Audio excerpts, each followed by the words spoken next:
Hello, it's Sunday, and I'm walking past the trees. And I had a day listening to the talking heads, and I found what they were doing was depressing. You know, an obsessive in politics collects several different sources of information that they believe are reliable, and that informs their discretion what to say about it publicly, what to do about it when given the opportunity, say like voting. And I didn't feel that we could trust much of what we were hearing. The partisans are in full flight campaign mode. They don't want to tell us the truth. They want to protect us from the truth. They want us to know what they want us to know. And it's true whether it's Biden or Trump, whether it's the House or the Senate, whether it's the Hill or the general public. So I found that discouraging. And, you know, I'm thinking of going into it, but the only issue for me that remains that I haven't talked about is the question of the special counsel. And that's Robert Hur, H-U-R. Not Ben-Hur, but he concerns me. Not only did he clerk for Rehnquist, who had some pretty stringent requirements of his law clerks, he worked and was appointed in the Trump administration, and that's not a good sign.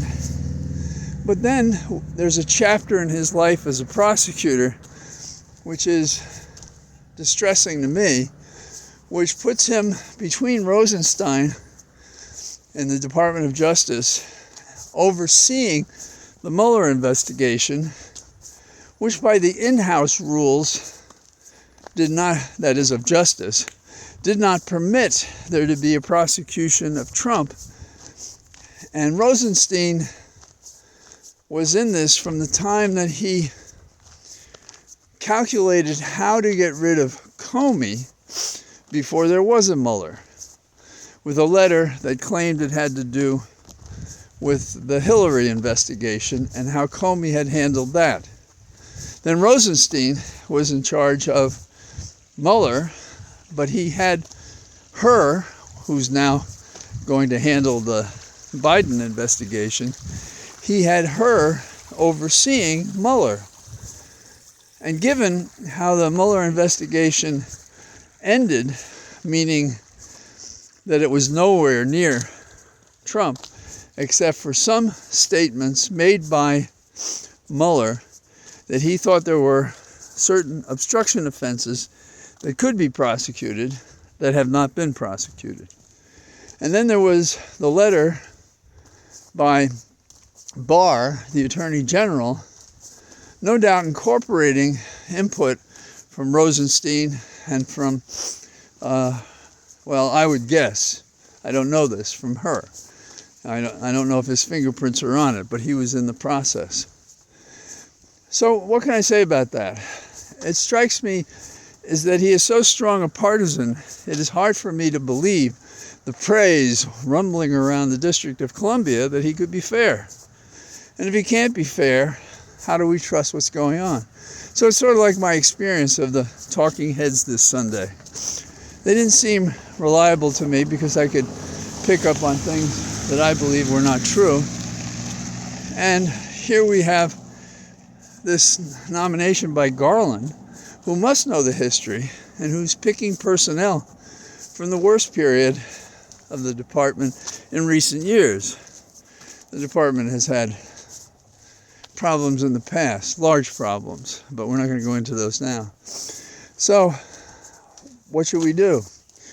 Well, there's two things here. Biden should tell us everything he knows, period. And we should have a different prosecutor, given the bias of whom I call Ben-Hur. So that's the way I see that. That's my constructive engagement, being as impartial as I can, but based on the data points that we have, and not so distant memory. And how anybody could turn to the bar administration to choose personnel. That is so beyond me. I don't know how that happens, and it puts at issue the reputation of the Attorney General that, in my opinion, is rightly been at issue for how he dragged his feet for so long on the question of Trump, and now, in like the flick of an eye, einen Augenblick, he has chosen somebody of questionable partiality to investigate the President of the United States. And in terms of the kind of machinations that occur in the swamp that is the Justice Department, the Just Us Department, Garland has kind of insulated himself from Biden perhaps remonstrating against Garland's conduct, given that Garland has appointed an investigator of Garland. Oh, what a plot we weave when first we seek to deceive. So that's the way I feel about the whole thing. Now, there are other stories, but the more I think about it, this is the only one worth talking about. It's so at the heart of what's wrong with America right now, which is we've lost our way in terms of the law. We've lost our way in terms of telling the truth. And we've lost our way in governing. There was a speech by Biden, which was one of his best, about Martin Luther King. And he invoked too much religion to my way of thinking, but he was in the Ebenezer Baptist Church. And politicians do that. I have appeared in churches when I was a candidate or on behalf of other candidates, and I didn't pretend to be the preacher when I did that. So on Martin Luther King Day, we think of a great American who made great advances for us at the risk of his life and finally at the loss of his life.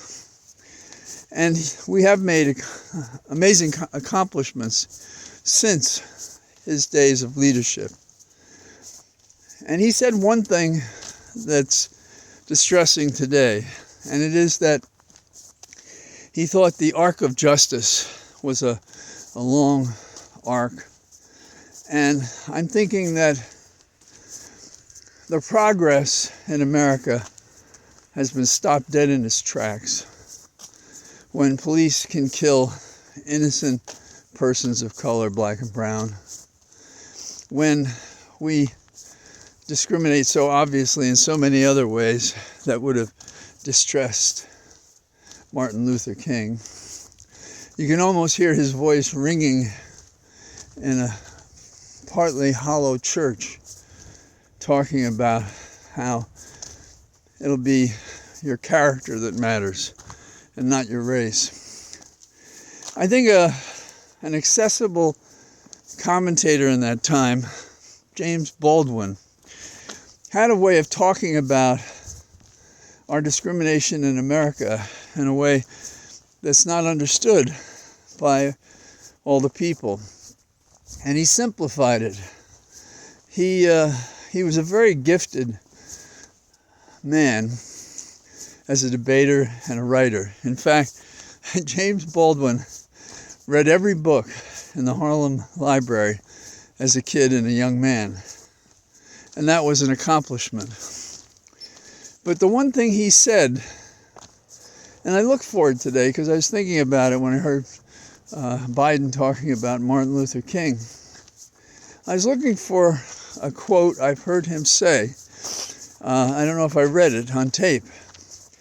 And it was the frustration he had. He said, people look at my face and they don't see that I want the same thing they want. That's it. That is the simple truth.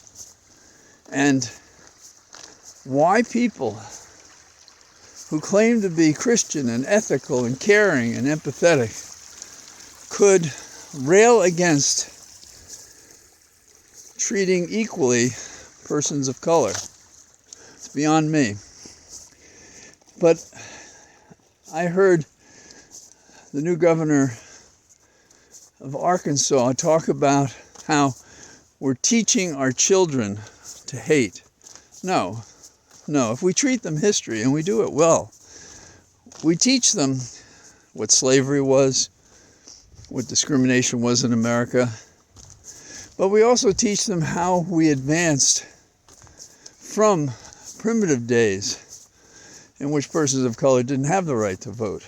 Persons of color could not be treated equally, could not reach positions of importance like President of the United States or Vice President. And that's the real challenge here, to look at a person of color and realize that beyond that face is the same soul that each of us has, to have life and enjoy it as best we can, and to have the same things that everybody else wants. And if there's a division in this country that Biden underscored this weekend, it is that, and he didn't do it purposefully, I don't think, but by implicitly saying what is right and just, he declared the Republican Party to be neither. So, here I am, out in my cathedral of trees, and I look forward to talking to you tomorrow if my schedule allows. All the best. Bye-bye.